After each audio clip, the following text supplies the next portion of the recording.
Hello everyone, आप सभी का स्वागत है Atul pharma lecture YouTube channel पर। तो आज किस वीडियो में हम बात करेंगे साइटिका के बारे में। साइटिका का दर्द किन कारण के वजह से होता है, साइटिका होने पर क्या क्या लक्षण दिखाई देते हैं, साइटिका बीमारी का क्या ट्रीटमेंट होता है, क्या इलाज इसमें दिया जाता है और इसका हम जानेंगे वन लाइन प्रिस्क्रिप्शन ट्रीटमेंट, यानी कि कौन कौन सी ऐसे एग्जैक्ट दवाइयाँ दी जाएंगी ताकि इसका फुल ट्रीटमेंट हो सके, साइटिका का इलाज हो सके। तो वीडियो को पूरा अंत तक देखिए, क्योंकि अंत में one line prescription treatment video में बताया गया है। तो आइए वीडियो को स्टार्ट करते हैं। तो बात करें सबसे पहले कि साइटिका क्या होता है। हम साइटिका को 3 पॉइंट्स में आसान शब्दों में समझेंगे। तो साइटिका एक नर्व से जुड़ी समस्या होती है, यानी कि साइटिका एक नस से जुड़ी समस्या है जिसमें साइटिक नस दब जाती है। जो साइटिक नस होती है वह दब जाती है, और जो यह साइटिक नर्व होता है वह शरीर की सबसे लंबी नस होती है, जो कि आपकी कमर से निकलकर हिप्स, जांग और टांगों तक जाती है। यानी कि कमर से लेकर पैर तक की नस को साइटिक नर्व कहते हैं।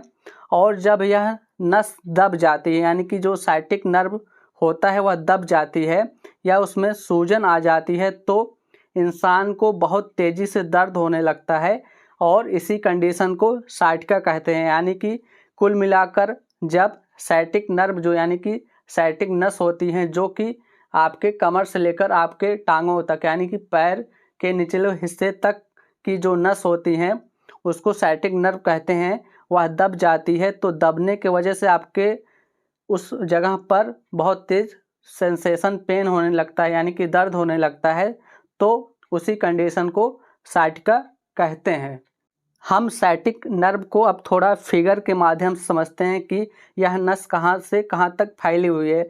तो इसमें 3 चित्र हैं जिसमें साइटिक नर्व आराम से दिखाई दे रहा है। तो आपका यह कमर हो गया है, यहीं से यह साइटिक नर्व शुरू हुआ है और यह पूरे पैर तक में पूरा नीचे हिस्से तक फैला हुआ है। इसको आप आसानी से देख सकते हैं फिगर में। तो जब यही जो साइटिक नर्व होती है वही जब दब जाती है तो उसके वजह से आपके इसमें जो पैर होता है वहाँ पर दर्द होने लगता है। तो आपने फिगर में देखा कि साइटिक नर्व कहाँ से निकलती है और कहाँ तक रहती है, और इनमें जो सूजन होता है, नस दब जाती है, उसके वजह से आपको दर्द होता है। अब हम बात करते हैं कि साइटिका का कारण क्या होता है, यानी कि किन किन वजह से साइटिका होता है। तो इसमें पहला कारण है कमर की नस दब जाती है, यानी कि जो साइटिक नर्व होती है कमर से निकलती है और पैर तक, टांगों तक जाती है। तो अगर वह नस दब रही है तब साइटिका होने के चांसेस रहता है। दूसरा कारण है स्लिप डिस्क। स्लिप डिस्क मतलब कि जो रीढ़ की हड्डी होती है, हड्डी के बीच जो नरम गद्दी होती है जिसको डिस्क कहते हैं, तो वो अपने स्थान से खिसक जाती है। तो अपने स्थान से खिसकने के वजह से साइटिका हो सकता है। फिर अगला काज होता है ज़्यादा देर तक एक जगह पर गलत तरीके से बैठने के वजह से साइटिका होता है, यानी कि आप रॉन्ग पोजीशन में बैठ रहे हैं, पोस्चर में बैठ रहे हैं, तब आपको साइटिका होने के चांसेस रहता है। नेक्स्ट काज होता है भारी चीज़ उठाने, यानी कि आप कोई भी वज़न ज़्यादा है जिसका सामान का वह उठा रहे हैं अचानक से, तो अचानक से सामान उठाने के वजह से जो कि भारी सामान है उसके वजह से भी साइटिका हो सकता है। अगला फैक्टर है ओबेसिटी, यानी कि मोटापा। जिन लोगों का वेट ज़्यादा रहता है, वेट गेन है, ओबेसिटी है, मोटापा है, तो उसके वजह से भी साइटिका हो सकता है, यानी कि साइटिक नर्व दब सकती है, उसके वजह से साइटिका का दर्द होता है। अगला मोस्ट इम्पॉर्टेंट फैक्टर जो है, सबसे ज़्यादा इम्पॉर्टेंट फैक्टर होता है साइटिका होने का एज फैक्टर, यानी कि बढ़ते उम्र के कारण, यानी कि 30 वर्ष से लेकर जो उसके बाद बुजुर्ग व्यक्ति होते हैं उनमें ज़्यादा होती है, यानी कि 30 एज के बाद यह होने की संभावना ज़्यादा रहती है साइटिका। तो एज फैक्टर भी साइटिका होने का कारण होता है। तो अब बात करते हैं कि साइटिका होने पर कौन कौन से ऐसे लक्षण दिखाई देते हैं, यानी कि सिम्टम्स क्या होते हैं साइटिका होने पर, जिससे आप समझ जाएं कि आपको यह समस्या हो रही है। तो जो कमर होती है उससे लेकर यानी कि कमर से लेकर टांग तक दर्द होगा, यानी कि पूरा नीचे पैर तक आपको दर्द होगा।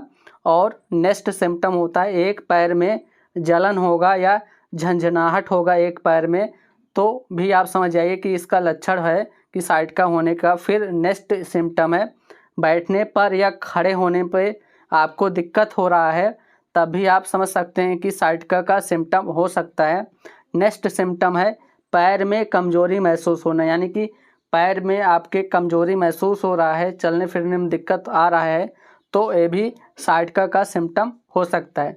अगला सिम्टम है तेज दर्द होना, यानी कि सूथिंग पेन होना, यानी कि अगर अचानक से आपको तेज़ी से पैर में दर्द होने लगा तब आप समझ सकते हैं कि यह भी लक्षण हो सकता है साइटिका का।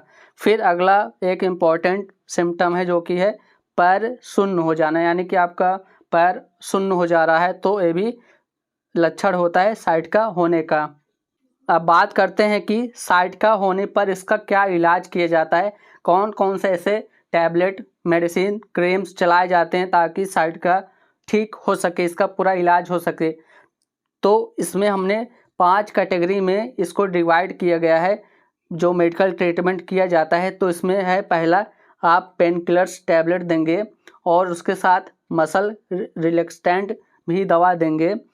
फिर न्यूरोटॉनिक मेडिसिन भी इसमें ऐड करेंगे, कुछ स्टेरॉयडल मेडिसिन भी देंगे और कुछ न्यूरोपैथिक क्रीम्स भी इसमें ऐड किया जाएगा। तो इस प्रकार इन सभी कैटेगरी से दवाई देकर इसका पूरा इलाज किया जाएगा। तो हम सबसे पहले देखते हैं जो कि पहली कैटेगरी है पेन किलर, लेकिन उसके साथ हम मसल रिलैक्सेंट भी ऐड करेंगे पेन किलर के कंपोजिशन के साथ, क्योंकि ये पेन किलर और मसल रिलैक्सेंट जो दवा होती है एक साथ इसके कंपोनेंट होते हैं, तो इनको अलग अलग ना देकर टैबलेट एक ही में मर्ज करके दोनों कैटेगरी की दवा एक ही टैबलेट में दिया जाएगा। तो पहला दवा है मायोस्पाज फोर्ट। मायोस्पाज फोर्ट में 3 प्रकार का फार्मूलेशन होता है। पहला है क्लोरजोक्साजोन, दूसरा है डाइक्लोफिनेक, तीसरा है पैरासीटामोल। तो ये पेन किलर्स भी है, मसल रिलैक्सेंट भी दवा है मायोस्पाज फोर्ट। तो मायोस्पाज फोर्ट की अगर हम डोज की बात करें तो इसको 1 टैबलेट खाना है, दिन में 2 बार तक इसको सुबह शाम इस्तेमाल कर सकते हैं। फिर हम अगला टैबलेट के बारे में बात करें जो कि पेन किलर और मसल रिलैक्सेंट दोनों है, तो दवा का नाम है एंजोफ्लेम एमआर। एंजोफ्लेम एमआर के कंपोजिशन की बात करें तो इसमें 3 प्रकार का कंपोजिशन है। पहला है थियोकॉल्चिकोसाइड, दूसरा है एसिक्लोफिनेक, तीसरा है पैरासीटामोल। तो ये तीनों फार्मूलेशन एंजोफ्लेम एमआर में दिया गया है जो कि साइटिका के दर्द में बहुत ही उपयोगी होता है। इसके अगर हम डोज की बात करें, खुराक की बात करें, तो इसको 1 टैबलेट लेना है, दिन में 2 बार तक आप इसको इस्तेमाल कर सकते हैं। फिर अब हम अगले टैबलेट की बात करें तो अगला टैबलेट है move on MR. Move on MR pain killer plus muscle relaxant दोनों दवा है। इसके अगर हम कंपोजिशन फार्मूलेशन की बात करें तो इसमें 3 प्रकार का फार्मूला दिया गया है। पहला है एसिक्लोफिनेक, दूसरा है पैरासीटामोल, तीसरा है टिजानिडीन। तो ये तीनों प्रकार के फार्मूलेशन मूव-ऑन एमआर में दिया गया है जो कि साइटिका के दर्द में यूज किया जाता है। इसके डोजेस के बारे में बात करें तो इसको आपको दिन में 2 बार देना, 1 टैबलेट ही इस्तेमाल करना है। तो ये तीनों जो टैबलेट हैं पेन किलर और मसल रिलैक्सेंट की कैटेगरी में आती हैं, लेकिन आपको ये तीनों टैबलेट एक साथ ही नहीं लेना है। इन तीनों टैबलेट में से कोई एक टैबलेट ही इस्तेमाल करें, कोई भी एक टैबलेट आप इसमें से ले सकते हैं। ध्यान रहे तीनों एक साथ नहीं लेना है, क्योंकि एक ही कैटेगरी की दवा है तो आपको नुकसान हो सकता है। लेकिन आप इसको सिर्फ एक ही कोई टैबलेट इनमें से इस्तेमाल करें। अब हम नेक्स्ट कैटेगरी की बात करें जो कि है न्यूरोटॉनिक मेडिसिन। तो आपको सिर्फ एक दवा पेन किलर मसल रिलैक्सेंट में देना है। अब हम बात कर रहे हैं दूसरी दवा जो देनी है न्यूरोटॉनिक मेडिसिन में से। तो इसमें पहला दवा है प्रीगाबा एंटी। जो प्रीगाबा एंटी है इसमें 2 प्रकार का फार्मूलेशन है। जो पहला है वह है प्रीगाबालिन और जो दूसरा है नॉरट्रिप्टिलिन है। तो ये दोनों दवाइयाँ न्यूरोटॉनिक मेडिसिन है। अगर हम इसके डोज की बात करें तो इसको सिर्फ दिन में एक बार ही इस्तेमाल करना है, चाहे सुबह इस्तेमाल करें चाहे रात को, एक ही टैबलेट लेना है दिन में एक बार। अब अगले मेडिसिन की बात करें जो कि न्यूरोटॉनिक मेडिसिन है, मिकोनर्व टैबलेट। मिकोनर्व टैबलेट के कंपोजिशन की बात करें तो इसमें मिथाइल कोबालामीन का कंपोजिशन है जो कि 1500 माइक्रोग्राम में दिया गया है। इसके अगर हम डोज की बात करें तो एक टैबलेट देना है दिन में एक बार। जो ये दोनों न्यूरोटॉनिक मेडिसिन है प्रीगाबा एंटी और मिकोनर्व, ये दोनों एक साथ आप इसको दे सकते हैं, यानी कि इसमें कोई नुकसान नहीं होगा। मिकोनर्व और प्रीगाबा एंटी टैबलेट एक साथ दिया जा सकता है। फिर नेक्स्ट कैटेगरी की बात करें स्टेरॉइड मेडिसिन। स्टेरॉइड मेडिसिन के अगर हम टैबलेट्स की बात करें तो पहला टैबलेट है डेक्डान। डेक्डान के कंपोजिशन के बारे में बात करें तो इसमें डेक्सामेथासोन का फार्मूला है जो कि 0.5 mg की स्ट्रेंथ में दिया गया है। अगर हम इसके डोज की बात करें तो एक टैबलेट देना है, इसके डोज एक टैबलेट है, दिन में 2 बार इसको दे सकते हैं। अगले स्टेरॉइड मेडिसिन की बात करें तो अगला है ओमनाकार्टिल। ओमनाकार्टिल के फार्मूले की बात करें तो इसमें प्रेडनिसोलोन का फार्मूला है जो कि 5 mg में फार्मूला दिया गया है। इसके डोज के बारे में बात करें तो एक टैबलेट देना है, दिन में 2 बार दे सकते हैं। ये जो स्टेरॉइड मेडिसिन है यानी कि डेक्डान और ओमनाकार्टिल, ये दोनों दवाइयाँ सेम है, तो आपको सिर्फ इनमें से एक दवा ही इस्तेमाल करना है, चाहे डेक्डान इस्तेमाल करें चाहे ओमनाकार्टिल टैबलेट इस्तेमाल करें, दोनों एक साथ आप बिल्कुल भी यूज ना करें। अगली कैटेगरी की जो दवा है न्यूरोपैथिक क्रीम, यानी कि टैबलेट्स नहीं है, इसको क्रीम में जेल में कन्वर्ट किया गया है। न्यूरोपैथिक क्रीम के बारे में बात करें तो क्रीम का नाम है गाबा फिक्स जेल। गाबा फिक्स जेल में कंपोजिशंस की बात करें तो उसमें कई फार्मूला है। पहला है प्रीगाबालिन, दूसरा है डाइक्लोफेनेक, तीसरा है मिथाइल सैलिसिलेट, चौथा है मेंथॉल, पाँचवा है कैप्साइसिन। तो ये 5 फार्मूला गाबा फिक्स जेल में दिया गया है जो कि न्यूरोपैथिक क्रीम है, यानी कि नसों में दर्द होने पर, साइटिका का दर्द है, मांसपेशियों में दर्द है, यानी कि सभी प्रकार के दर्द को ठीक करने के लिए यह क्रीम दिया जाता है। इसके डोज के बारे में बात करें तो इसको दिन में 2 बार तक आप दे सकते हैं, 2 बार से 3 बार तक आप इसका इस्तेमाल कर सकते हैं। जहाँ पर आपको दर्द हो रहा है वहाँ पर ही इसको इस्तेमाल करना है। अब हम बात करते हैं मोस्ट इम्पॉर्टेंट वीडियो सेगमेंट के बारे में, यानी कि 1 लाइन प्रिस्क्रिप्शन ड्रग, यानी साइटिका का कौन सा ऐसा एग्जैक्ट मेडिसिन है ताकि आपका साइटिका का समस्या दूर हो सके, दर्द ठीक हो जाए और जो प्रॉब्लम है वो ठीक हो जाए, यानी कि इसका इलाज हो जाए इन दवाइयों को खाने के बाद। तो ये एग्जैक्ट दवाई है, जिसमें पहला दवा है माइकोस्पाज फोर्ट टैबलेट। इसको आपको सुबह देना है, शाम देना है, यानी कि 2 टाइम इसका इस्तेमाल करना है। यह पेन किलर और मसल रिलैक्सेंट मेडिसिन है। अगला मेडिसिन इसी के साथ प्रीगाबा एंटी देना है, जो कि सिर्फ एक टाइम देना है, सुबह या शाम ले सकते हैं। फिर इसके साथ मिकोनर्व टैबलेट देना है, इसको भी सिर्फ एक टाइम ही इस्तेमाल करना है।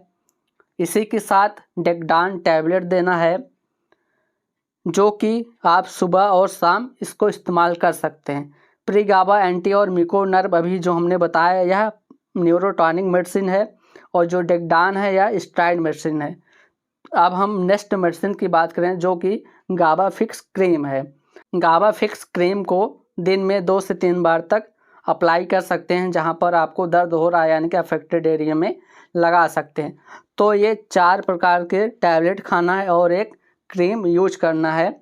तो इन 5 मेडिसिन को यूज करके आपकी जो साइटिका का समस्या है वह दूर हो सकता है, यानी दर्द ठीक हो सकता है, जो प्रॉब्लम है वो ठीक हो सकता है इन दवाइयों को खाने के बाद। ये थी 1 लाइन प्रिस्क्रिप्शन मेडिसिन, जो कि एग्जैक्ट साइटिका में चलाई जाती है और पेशेंट को रिलीफ मिलता है साइटिका से। तो दोस्तों ये थी साइटिका के बारे में सभी जानकारियाँ, जिसमें आपने समझा साइटिका क्या होता है, किन कारण के वजह से होता है और होने पर कौन सा लक्षण दिखाई देता है, इनमें कौन कौन सी कैटेगरी की दवाई चला सकते हैं, और इसका जो मेन सेगमेंट था वन लाइन प्रिस्क्रिप्शन ड्रग, यानी कि जो एग्जैक्ट मेडिसिन है, कौन सा एग्जैक्ट मेडिसिन आप दे सकते हैं पेशेंट को, उसको आपने समझा। अगर आपको वीडियो अच्छा लगा तो वीडियो को लाइक कीजिए, शेयर कीजिए और Atul pharma lecture YouTube channel को सब्सक्राइब भी कीजिए। Thanks for watching this video.